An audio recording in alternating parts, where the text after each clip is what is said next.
Bienvenidos de vuelta a mi canal.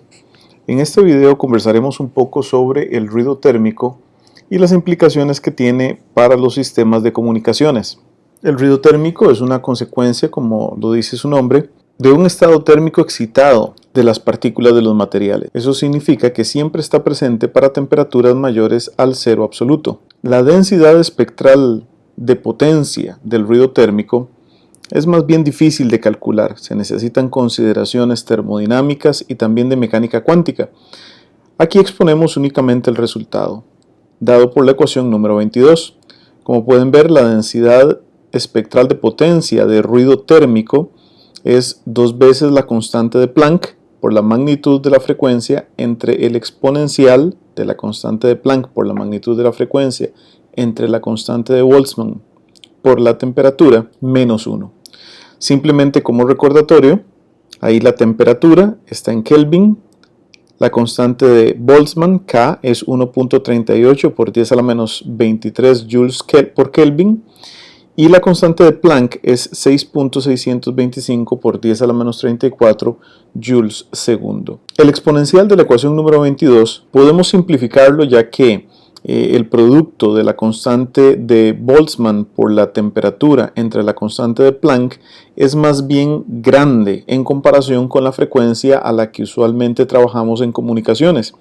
Por lo tanto, el exponencial puedo sustituirlo por los dos primeros términos de su desarrollo en serie de Taylor. Así entonces podemos sustituir el exponencial que tenemos acá en la ecuación número 22 por estos dos primeros términos de acá, como se observa en la ecuación número 23. Acá es claro que el 1 se resta con el menos 1 y el producto de la constante de Planck por la magnitud de la frecuencia se cancela en el numerador y en el denominador, dejando como resultado entonces una aproximación para la densidad espectral de potencia del ruido térmico de 2 veces la constante de Boltzmann por la temperatura, como se puede observar en la ecuación número 23. Ahora, nosotros dijimos que esto se podía hacer gracias a que el producto K por T entre H es mucho mayor que las frecuencias típicas de comunicaciones.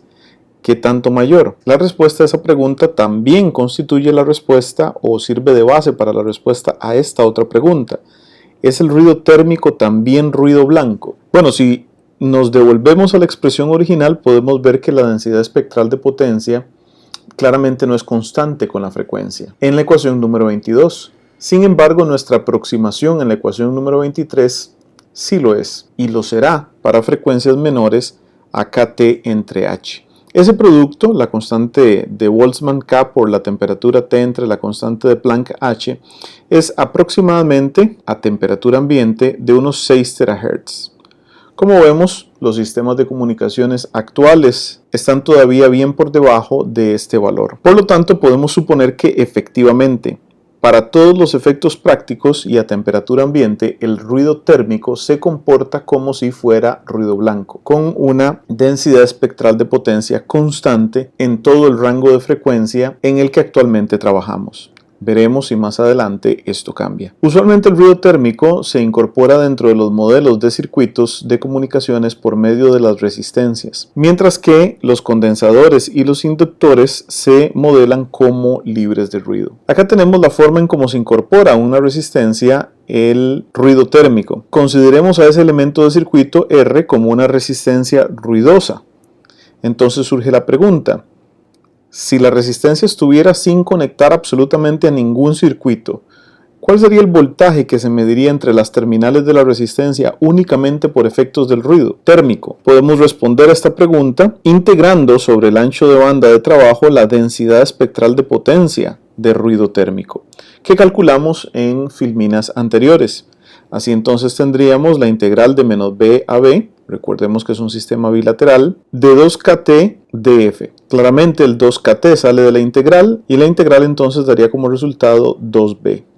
Por lo tanto, la potencia promedio en la resistencia debido al ruido térmico es 4 veces la constante de Boltzmann por la temperatura en Kelvin por el ancho de banda en Hertz. Y esto pues tiene unidades de watts. Si multiplicamos esta potencia de ruido por el valor de la resistencia, entonces obtenemos la tensión cuadrática media de ruido en voltios al cuadrado dada por 4K-TRB. Entonces, ¿a qué conclusión llegamos? Llegamos a la conclusión de que una resistencia ruidosa se puede modelar como una resistencia ideal en serie con una fuente de tensión cuyo valor efectivo es igual a la raíz cuadrada del valor cuadrático medio de voltaje que habíamos calculado. Claramente, el escoger un valor cuadrático medio de voltaje fue producto simple y sencillamente de multiplicar por la resistencia la potencia debido al ruido blanco. Si hubiéramos dividido entre la resistencia en vez de multiplicar, entonces habríamos obtenido un valor de corriente cuadrática media, cuya raíz cuadrada sería la corriente efectiva. Esto entonces nos indica que también podemos modelar una resistencia ruidosa de manera alternativa como una resistencia ideal otra vez, pero esta vez en paralelo con una fuente de corriente de valor efectivo igual a la raíz cuadrada del valor cuadrático medio de la resistencia, que se puede calcular como 4 veces K por T por G, donde G es la conductancia, es decir, el inverso de la resistencia, por B, que sería el ancho de banda. En la parte A de la figura vemos el modelado por medio de una fuente de tensión efectiva en serie con la resistencia, y en la parte B de la figura observamos el modelado con una fuente de corriente efectiva en paralelo con una conductancia. Recordemos que este ruido térmico es un proceso gaussiano con valor promedio de 0. ¿Cuál de estos dos modelos es más útil? ¿El que lo modela como una resistencia en serie con una fuente de tensión o el que lo modela con una conductancia en paralelo con una fuente de corriente? Bueno, la respuesta es depende de la situación en específico. La ventaja es que ambas formas de modelado son equivalentes. Ilustrémoslo con este ejemplo.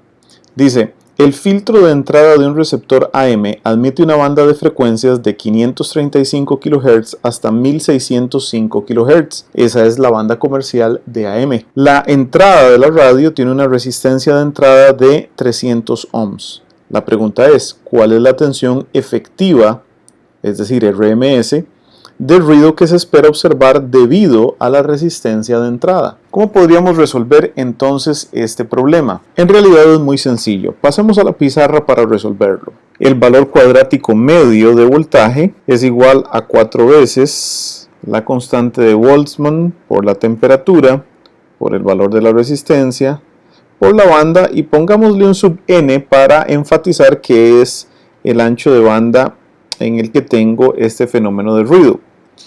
Sustituyendo los valores, entonces tendríamos 4 veces 1.38 por 10 a la menos 23. Luego tenemos la temperatura, que la temperatura ambiente es de 290 Kelvin, el valor de la resistencia, que es 300 ohms, y finalmente el ancho de banda, que es de unos 1070 kHz. Al realizar la multiplicación nos da como resultado 5.138 picovoltios al cuadrado. Noten por favor las unidades, son voltios al cuadrado, debido a que este es un valor cuadrático medio. La tensión debido al ruido térmico, V sub Tn de thermal noise, efectiva, es decir, RMS, será la raíz cuadrada de este valor cuadrático medio, es decir, la raíz cuadrada de 5.138 picovoltios al cuadrado. El resultado de esto es 2.266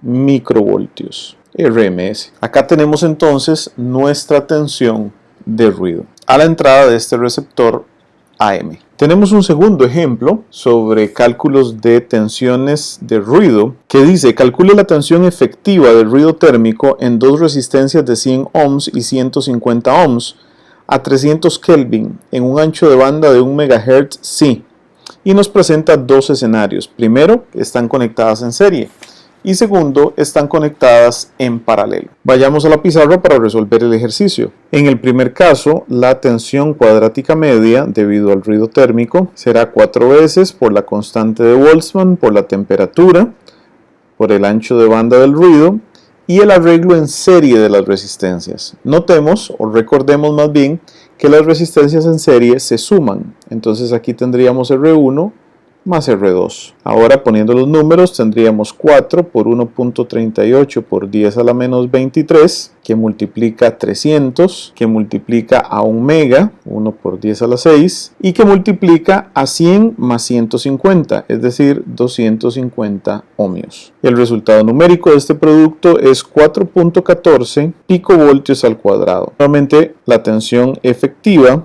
debido al ruido térmico, V sub T n RMS, será la raíz cuadrada de este valor, 4.14 picovoltios al cuadrado, raíz cuadrada, que es igual a 2.034 microvoltios RMS. En la parte B se nos pide calcular el voltaje efectivo, pero esta vez con el arreglo en paralelo. Para que vean cómo funciona el modelo de corriente, podemos hacer un paso intermedio. Podemos sumar las conductancias, no las resistencias, ya que están en paralelo, ¿verdad? Sumamos las conductancias, encontramos el valor efectivo de corriente y luego por ley de Ohm podemos encontrar el valor efectivo de voltaje. Haciendo esto así, entonces el valor cuadrático medio de corriente debido al ruido térmico en las resistencias en paralelo va a ser 4K por T por B, que no cambian con respecto a la parte A, por el arreglo en paralelo de las resistencias, que en términos de conductancias es G1 más G2. Introduciendo los valores numéricos y haciendo el producto, ustedes notarán que este valor es de 2.765 por 10 a la menos 16 amperios al cuadrado. El valor RMS, el valor efectivo debido al ruido, será la raíz cuadrada de ese valor. La raíz cuadrada de 765 por 10 a la menos 16 amperios al cuadrado, lo cual es 16.629 nanoamperios RMS. Para calcular la tensión RMS basta aplicar la ley de Ohm, lo cual da como resultado 0.995 microvoltios RMS. Así, con estos dos ejemplos, espero que se den una idea de cómo se utiliza el modelo de una resistencia ruidosa. Volvamos ahora a la presentación. El siguiente concepto sobre ruido del que queremos hablar tiene que ver con el ancho de banda equivalente de ruido. Este concepto de ancho de banda equivalente de ruido surge del hecho de que los sistemas no se comportan como filtros ideales. Eso significa que no tienen una caída perfectamente vertical en la frecuencia de corte y su ganancia no es perfectamente constante dentro del ancho de banda del filtro. Como resultado, entonces, queremos definir un ancho de banda al que tendría que llegar el filtro si fuera ideal, pero que mantenga las mismas condiciones en cuanto a la densidad del ruido que permite pasar dicho filtro, aunque no sea ideal. ¿Cómo logramos esto? Bueno, tanto en sistemas pasabanda como pasabaja es posible hacerlo, y les invito a ver la demostración en el libro Introducción a los sistemas de comunicación de Stremler en la página 195 y 196. La fórmula para encontrar el ancho de banda equivalente de ruido y que se obtiene en esas dos páginas es la que enumeramos aquí con el número 27. Noten que en el numerador tenemos una integral unilateral, noten que es desde 0 hasta infinito, de la magnitud al cuadrado de la respuesta en frecuencia del filtro entre la magnitud al cuadrado de la respuesta en frecuencia del filtro evaluada en la frecuencia central, f sub c. En un sistema pasabanda, esa frecuencia va a ser un cierto número, mientras que en un sistema pasabaja será 0. El utilizar un ancho de banda equivalente de ruido nos permite lograr que la densidad espectral de potencia a la salida del sistema sea blanca en el ancho de banda equivalente, y nos permite además conservar el área bajo la densidad espectral equivalente en comparación con el filtro real. Quizás una manera de entender mejor este concepto es por medio de una figura. Observemos cómo en estas figuras tenemos a la izquierda un filtro pasabajas y a la derecha un filtro pasabandas. Se presenta simplemente por conveniencia únicamente la parte positiva del espectro. Y noten por favor cómo lo que graficamos versus la frecuencia es justamente la magnitud al cuadrado de la respuesta del filtro. Ahora, la idea es que el área bajo la curva sea la misma. En el caso del filtro real tengo que tomar en cuenta la función de esa magnitud de respuesta con respecto a f, que no es constante, y el área bajo esa curva. Sin embargo, en el caso de nuestro filtro ideal, la respuesta sería constante en magnitud y cortaría de manera perfectamente vertical en la frecuencia de corte. Sin embargo, el punto clave es que debajo de la curva el área sería exactamente equivalente a la que se calcularía en el caso del filtro real. El razonamiento es el mismo tanto para el caso pasabanda como para el caso pasabaja. Después de haber visto entonces los conceptos de ruido térmico y ancho de banda equivalente de ruido, nos queda por analizar únicamente dos conceptos más, el concepto de figura de ruido y el concepto de temperatura de ruido, así como el comportamiento de estos dos conceptos a través de un sistema lineal o a través de varios sistemas lineales. Esto lo abordaremos en el siguiente video.